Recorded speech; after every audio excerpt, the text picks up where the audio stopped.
L'élection est terminée, le vainqueur est déjà connu, le pouvoir est resté exactement là où il était avant que le premier bulletin ne soit imprimé. Ce n'est pas un choc, c'est une confirmation. L'Ouganda n'a pas surpris l'Afrique, il lui a rappelé quelque chose de plus inquiétant. La répétition est devenue normale. Les élections ont lieu, les résultats sont annoncés et le système respire intact. La forme est démocratique, le résultat est permanent. Beaucoup parlent de calme.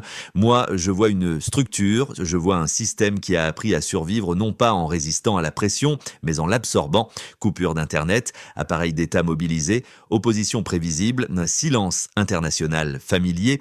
Rien n'est improvisé, tout est maîtrisé. Ce modèle ne repose plus sur la force brute, il repose sur la gestion. Les institutions existent, les tribunaux fonctionnent. Les observateurs arrivent, les communiqués sont publiés. Et pourtant, une question reste soigneusement évitée. Le pouvoir a-t-il réellement été en danger ? Quand un dirigeant reste en place pendant des décennies, la gouvernance change de nature. Elle cesse de servir la population, elle commence à équilibrer des intérêts, partenaires extérieurs, forces de sécurité, survie politique. Le développement n'est plus mesuré par la transformation, mais par l'évitement de l'effondrement. On appelle cela expérience, on appelle cela stabilité, mais la continuité peut devenir un abri, et sous cet abri, les problèmes profonds restent intacts. Le chômage des jeunes persiste, l'extraction des ressources continue, la dépendance est gérée, jamais brisée. Voter dans un système fermé n'ouvre pas le système, cela le renforce. L'Ouganda n'est pas un cas isolé, il est reconnaissable. D'Afrique centrale à l'Afrique de l'Est, le même scénario se répète, les peuples votent, mais la structure décide jusqu'où ce vote peut aller. Ce n'est pas un échec spectaculaire, c'est plus dangereux que cela, c'est une normalisation. Ce qui rend ce modèle dangereux, ce n'est pas la fraude visible, c'est l'illusion de participation. À chaque cycle électoral, la jeunesse apparaît, nombreuse, bruyante, connectée, téléphone levé, musique forte, énergie intacte. Elle fait campagne, elle surveille les bureaux de vote, elle défend le processus avec une foi presque religieuse. Puis les résultats tombent et cette énergie n'a nulle part où aller. Ce n'est pas un problème de démographie. Dans beaucoup de pays africains, plus de 60% de la population a moins de 30 ans. Ce n'est pas un problème de conscience politique. Cette génération est la plus informée et la plus lucide que le continent ait connue. Le problème est structurel. La porte à laquelle elle frappe n'a pas été conçue pour s'ouvrir. En Ouganda, comme ailleurs, sous des régimes de longue durée, la participation des jeunes est encouragée jusqu'à une limite précise. Mobilisez, mais ne perturbez pas. Votez, mais ne menacez pas la continuité.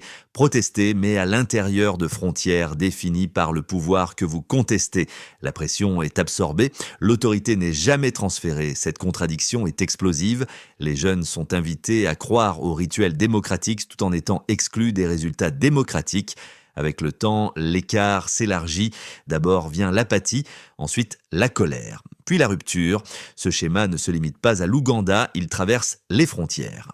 Des mouvements de jeunesse se forment autour de figures d'opposition charismatiques, mais ces figures évoluent dans des institutions façonnées bien avant leur arrivée.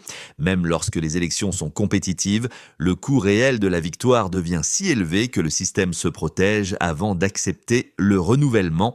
C'est pour cela que certains dirigeants craignent davantage la jeunesse que les critiques étrangères. Les jeunes ne négocient pas dans l'ancien langage. Ils ne doivent rien aux alliances de la guerre froide ni au cadre des bailleurs. Ils mesurent la légitimité par les résultats, pas par l'histoire. En Afrique, quand une génération reste trop longtemps enfermée à l'extérieur du pouvoir, elle cesse de demander des clés.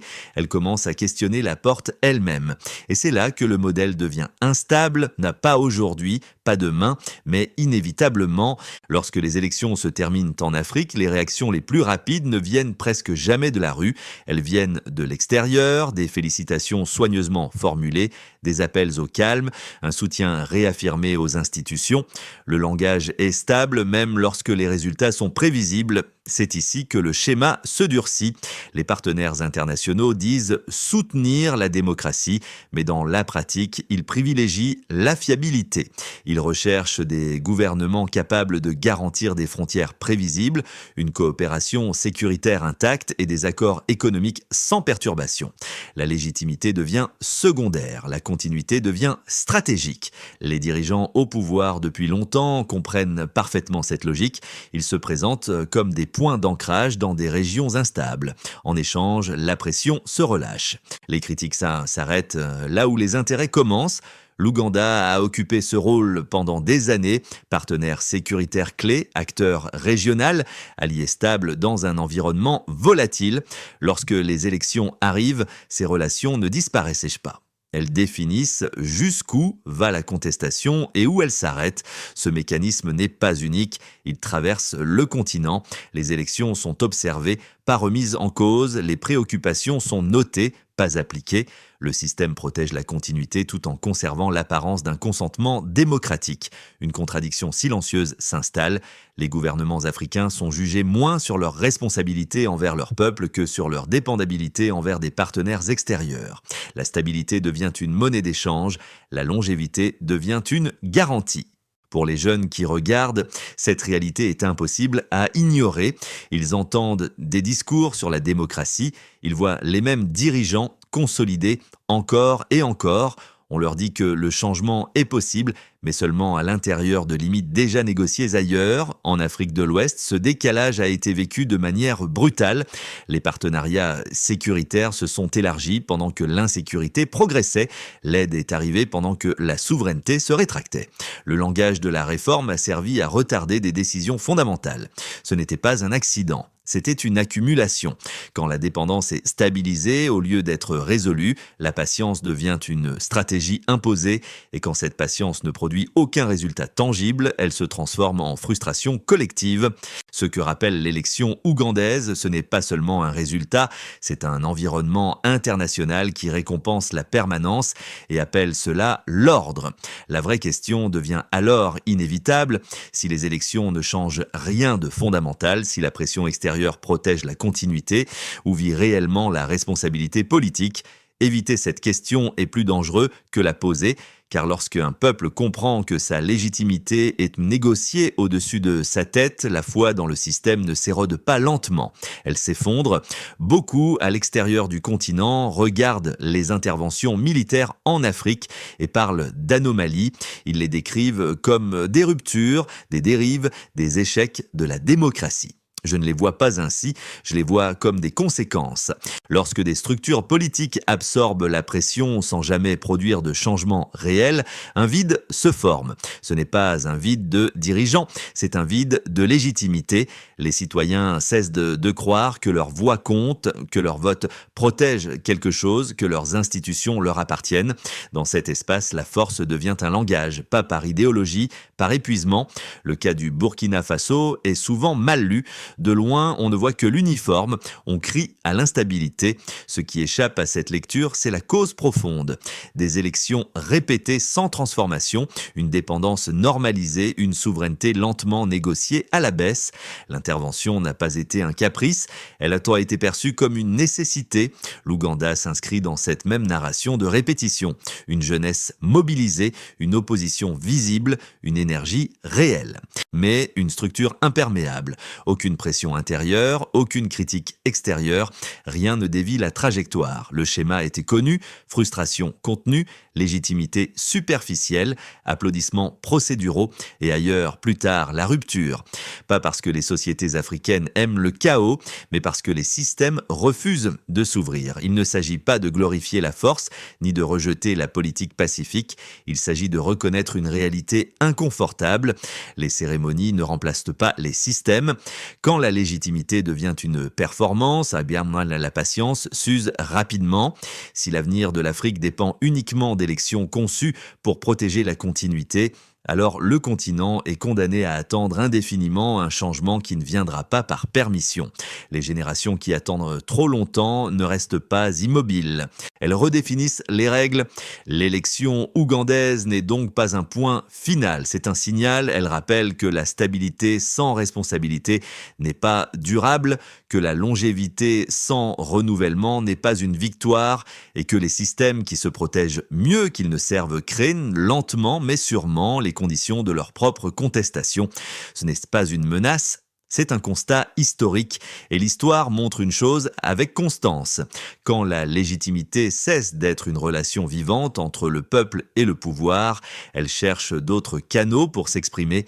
Ce qui rend cette dynamique encore plus lourde, c'est qu'elle ne se joue pas uniquement à l'intérieur des frontières nationales, elle est amplifiée, rationalisée et parfois légitimée depuis l'extérieur. Le système ne tient pas seulement par sa force interne, mais par un environnement international qui le trouve pratique. Quand un dirigeant reste en place longtemps, il devient prévisible et la prévisibilité rassure. Les accords sont connus, les interlocuteurs sont identifiés, les équilibres sécuritaires sont maintenus. Dans ce cadre, le changement n'est pas perçu comme une promesse, mais comme un risque.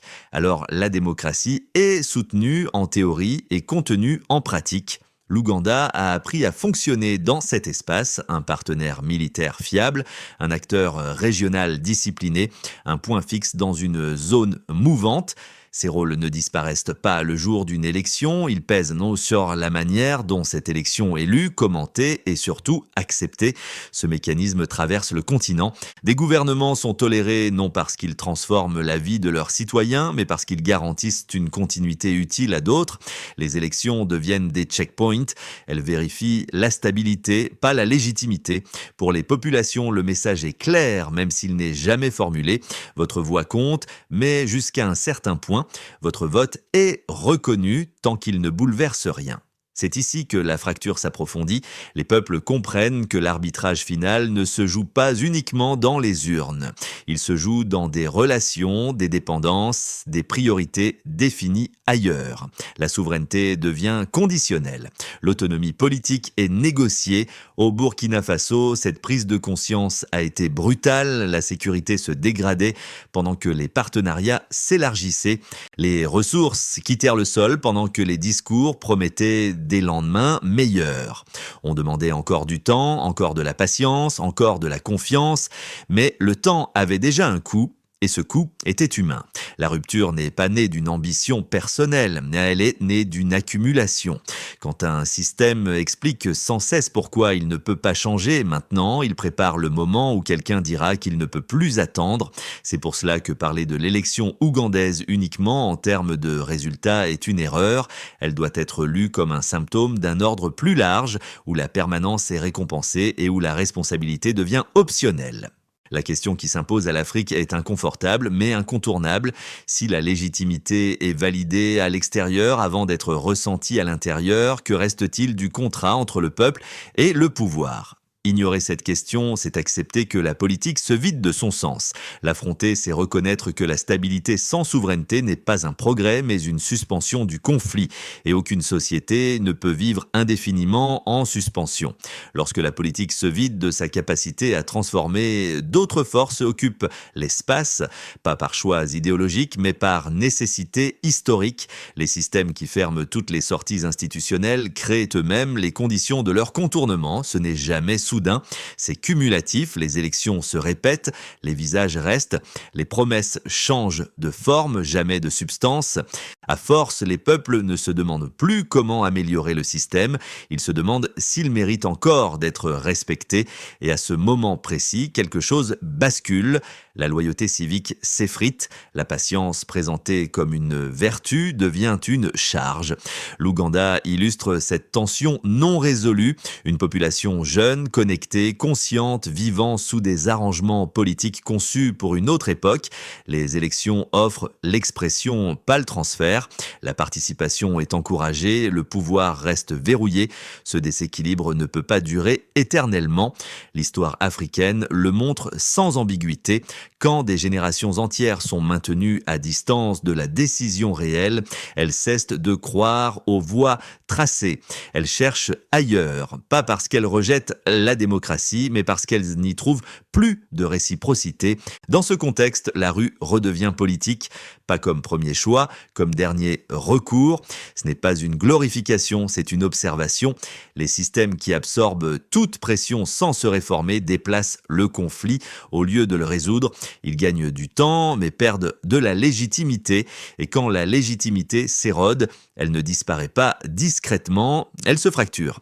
Ce que l'on appelle souvent instabilité est fréquemment une réponse à une stabilité artificielle prolongée trop longtemps. Une stabilité qui protège les équilibres du pouvoir, mais pas la dignité collective. L'Ouganda n'est pas au bord de l'effondrement, c'est précisément cela le danger, parce que tout semble fonctionner, parce que rien ne change, les systèmes les plus résistants sont ceux qui retardent la crise jusqu'à ce qu'elle ne puisse plus être négociée. Ils ne tombent pas sous la pression extérieure, mais sous le poids de leur propre immobilisme. Ce moment n'est jamais annoncé, il arrive quand la majorité silencieuse cesse d'espérer à l'intérieur des règles existantes, quand elle conclut que la continuité n'est plus un gage de sécurité, mais un obstacle à l'avenir. Ce que rappelle l'élection ougandaise, ce n'est pas une défaite démocratique visible, c'est un avertissement discret, un signal que la relation entre le pouvoir et la population est en train de se transformer. La question n'est plus de savoir qui gagne les élections, la question devient combien de temps encore ce modèle peut-il tenir avant que les règles elles-mêmes ne soient rediscutées. Face à cette réalité, une autre force entre en jeu, plus silencieuse, moins visible, mais de plus en plus décisive, la diaspora. Ceux qui vivent hors du continent ne sont plus coupés des dynamiques internes. Ils observent, comparent, analysent, ils voient comment la légitimité fonctionne ailleurs et reconnaissent plus facilement quand elle est mise en scène. Leur distance n'est pas un retrait, c'est un angle. Ils amplifient ce que les systèmes tentent de contenir, ils documentent ce qui est normalisé, ils relient les luttes locales à des espaces globaux. Dans un contexte où les institutions internes sont verrouillées, cette voie devient un multiplicateur, elle ne renverse pas les systèmes seuls, mais elle fissure le récit, elle empêche la répétition de passer pour une fatalité. Combinée à l'énergie de la jeunesse sur le terrain, la diaspora transforme la pression diffuse en conscience structurée. Elle apporte stratégie, mémoire, comparaison. Elle rappelle que ce qui est présenté comme inévitable est souvent simplement toléré depuis trop longtemps. Au Burkina Faso, cette convergence a compté. Le refus n'est pas né dans un vide, il s'est nourri d'analyses, d'expériences partagées, d'une fatigue collective devenue lucide. La décision n'a pas été impulsive, elle a été perçue comme le dernier espace de manœuvre face à un système qui ne proposait plus que l'attente. L'Ouganda se trouve aujourd'hui dans cette zone intermédiaire, ni rupture, ni transformation. Une normalité tendue, soutenue par des procédures, validées par l'extérieur, mais de plus en plus questionnées de l'intérieur. La jeunesse observe, la diaspora commente, le pouvoir maintient l'équilibre. Pour l'instant. Mais les équilibres qui reposent uniquement sur la répétition ne tiennent que tant que la répétition est acceptée. Le jour où elle cesse de convaincre, elle devient vulnérable. Ce moment n'a pas besoin d'un leader unique, il a besoin de clarté collective. La question qui traverse désormais le continent n'est plus qui doit gouverner, mais selon quelles règles. Et tant que ces règles protègent la continuité plus que la responsabilité, l'attention restera latente. Ce n'est pas une prophétie, c'est une lecture. Regarder l'élection ougandaise uniquement comme un résultat serait une erreur. Elle est un miroir, un reflet de ce que l'Afrique a accepté trop longtemps, la répétition déguisée en stabilité, la longévité est présentée comme expérience, la procédure confondue avec la légitimité. Ce modèle ne s'est pas imposé par hasard, il a été construit, renforcé, normalisé, et c'est précisément pour cela qu'il est dangereux, car ce qui est normalisé cesse d'être interrogé. Je ne parle pas ici d'un homme, je ne parle pas d'un pays, je parle d'un système qui a appris à se reproduire tout en appelant cela le progrès. L'Afrique ne manque pas d'élections, elle manque de mécanismes qui transforment l'expression populaire en pouvoir réel. Tant que ce fossé persiste, où la patience demandée au peuple devient une forme de contrôle, pas une vertu civique. L'histoire est claire, quand la continuité n'est plus examinée, elle remplace l'obligation de rendre des comptes. Quand la responsabilité devient optionnelle, la légitimité se transforme en spectacle. Et quand la politique devient un spectacle, la confiance s'effondre. La question n'est donc pas de savoir si ce modèle peut durer encore quelques années. La vraie question est quel prix sera payé pour chaque année supplémentaire de répétition. Attendre n'est pas neutre, Attendre a un coût. À travers le continent, une génération refuse désormais d'accepter que le temps seul crée la légitimité. Elle ne rejette pas la démocratie. Elle exige qu'elle fonctionne. Elle ne réclame pas le chaos. Elle réclame la cohérence entre les mots et les actes. Le futur de l'Afrique ne sera pas décidé par des communiqués ni par des applaudissements procéduraux. Il sera façonné par ceux qui reconnaissent les schémas, qui refusent de les confondre avec le destin et qui comprennent que le changement ne se reçoit pas, il se revendique. Ce moment exige du courage, de la clarté et une rupture avec le confort de la répétition. L'élection ougandaise n'est pas la fin de l'histoire, c'est un avertissement. La question est désormais posée à chacun, continuer à accepter l'apparence ou commencer à exiger la transformation. Ce choix, l'Afrique ne pourra pas l'éviter indéfiniment.